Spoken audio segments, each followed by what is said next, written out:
ഹിമകുന്ദമൃണാളാഭം ദൈത്യാനാം പരമം ഗുരും സർവശാസ്ത്രപ്രവക്താരം ഭാർഗവം പ്രണമാമ്യഹം.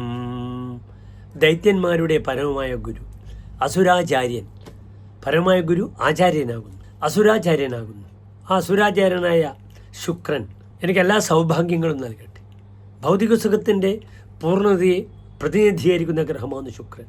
വിവാഹം, സൗഭാഗ്യങ്ങൾ, നല്ല ഭക്ഷണം, നല്ല സുഹൃത്തുക്കൾ, വാഹനം, ആഡംബരം, ജീവിതം പച്ച മലയാളത്തിൽ അടിച്ചു പൊളിച്ച് തീർക്കുക.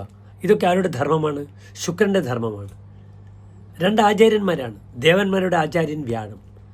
പക്ഷെ വ്യാഴത്തിനാണ് പ്രാധാന്യം. ബൃഹസ്പതി ജീവഹ, ഒരാളെ ജീവിപ്പിക്കുന്നതാണ് വ്യാഴം. മറിച്ച് ശുക്രനാണെങ്കിൽ ഭൗതിക സുഖത്തിൻ്റെ കാരകനാകുന്നു. ഇതാണ് വ്യാഴവും ശുക്രനും തമ്മിലുള്ള വ്യത്യാസം.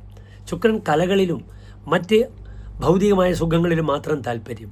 വ്യാഴമാണെങ്കിൽ ആത്മീയമായ സുഖങ്ങളോടുള്ള താല്പര്യം. ഇതാണ് രണ്ടിൻ്റെയും തമ്മിലുള്ള വ്യത്യാസം. രണ്ട് ആചാര്യന്മാരാണ്, പരമ ആചാര്യന്മാരാണ്. അതിൽ ശുക്രാചാര്യൻ എന്തുകൊണ്ടും മഹനീയമായൊരു സ്ഥാനത്തെ കൽപ്പിക്കപ്പെടുന്നുണ്ട് നമ്മുടെ ജ്യോതിശാസ്ത്രത്തിൽ. ഇവിടെ ശുക്രൻ കർക്കിടകത്തിൽ നിന്നും തൻ്റെ ശത്രുക്ഷേത്രമായ, കർക്കിടകവും ശുക്രന് ശത്രുക്ഷേത്രമാണ് ചന്ദ്രക്ഷേത്രം, മറ്റൊരു ശത്രുക്ഷേത്രമായ സൂര്യക്ഷേത്രത്തിലേക്ക് വരികയാണ്. പക്ഷെ കർക്കിടകത്തിലെ സൂര്യൻ പ്രബലമായ ശോകത്തെയും മതത്തെയും ഉണ്ടാക്കുന്ന ശുക്രനായിരുന്നു. പക്ഷെ ചിങ്ങത്തിലെ സൂര്യൻ ഹരോ യോഷാർത്ഥാപ്തിഹി, തനിക്ക് സ്ത്രീധനം കിട്ടും, സ്ത്രീകളിലൂടെ ധനം വരും, സ്ത്രീകളെ കൊണ്ട് തനിക്ക് ധനമുണ്ടാകും. പ്രവര യുവതിഹി, തൻ്റെ ജീവിതത്തിൽ ധാരാളം യുവതികൾ വരും. മന്ദധനേഹ, ഇത്തിരി മന്ദനായ സന്താന യോഗവും ഈ ശുക്രൻ നൽകപ്പെടും. ചിങ്ങരാശിയിൽ നിൽക്കുന്ന ശുക്രൻ.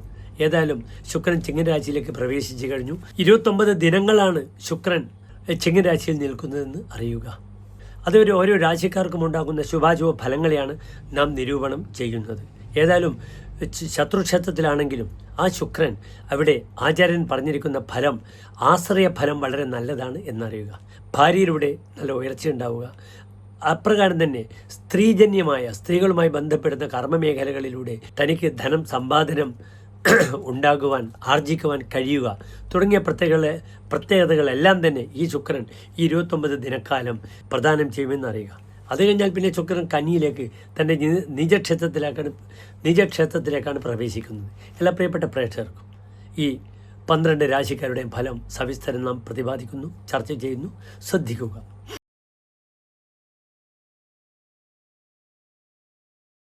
മകംപൂരം ഉത്ര നക്ഷത്രത്തിൻ്റെ ആദ്യത്തെ 15 നാഴിക വരുന്ന 2.25 നക്ഷത്ര സമൂഹം. ഇവിടെ ചിങ്ങൻ രാശിക്കാർക്ക് ശുക്രൻ നിൽക്കുന്നത് എവിടെയാണ്? രാശിയിൽ തന്നെയാണ്. 2 ഭാവങ്ങളുടെ അധിപനാണ് ശുക്രൻ. ഒന്നവരുടെ കർമ്മമാണ്, തൊഴിലാണ്, കർമ്മമേഖലയാണ്.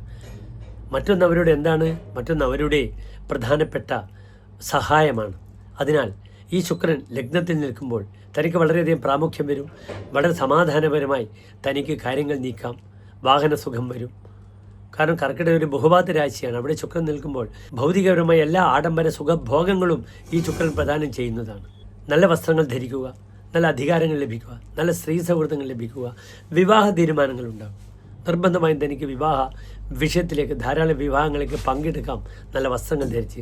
അല്ലെങ്കിൽ തനിക്ക് വിവാഹ വിഷയങ്ങളിൽ വളരെ സജീവമായി എ പാർട്ട് ഓഫ് ഇറ്റ്, ആ വിവാഹത്തിനൊരു പങ്കുകാരനായി ഭാഗധേയം തനിക്ക് നിർവഹിക്കാം. സുഹൃത്തുക്കൾക്ക് നല്ല പെൺകുട്ടികളെ കാണിച്ചു കൊടുക്കുക, അതിൻ്റെ സുഹൃത്തുക്കളിലൂടെ പോവുക.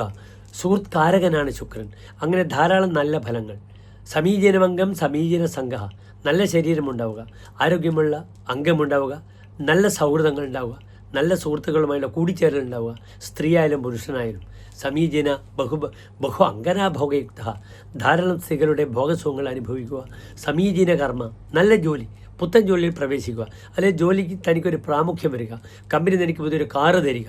സമീചീന ശർമ്മ, നല്ല സുഖങ്ങൾ അനുഭവിക്കുക, നല്ല വസ്ത്രം, നല്ല ഭക്ഷണം അനുഭവിക്കുക. സമീചീന ശുക്രോ യഥാ ലഗ്നവർത്തി, എല്ലാ സൗഭാഗ്യങ്ങളും ചിങ്ങൻ രാശിക്കാർക്ക് പ്രദാനം ചെയ്യുകയാണ്. നന്ദി, നമസ്തേ.